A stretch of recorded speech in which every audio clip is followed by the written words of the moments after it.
وصلاته وسلامه على نبيه الصادق الأمين وعلى آله وأصحابه غر الميامين ومن تبعهم بإحسان إلى يوم الدين. الله أكبر.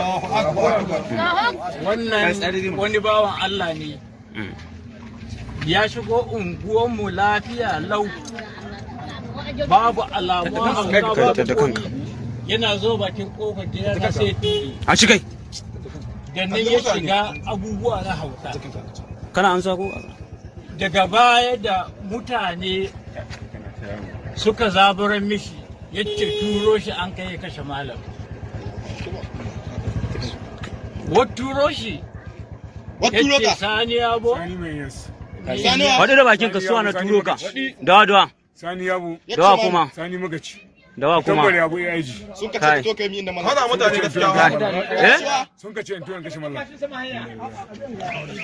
kashe mallam shi mai hudi da baki shi mallam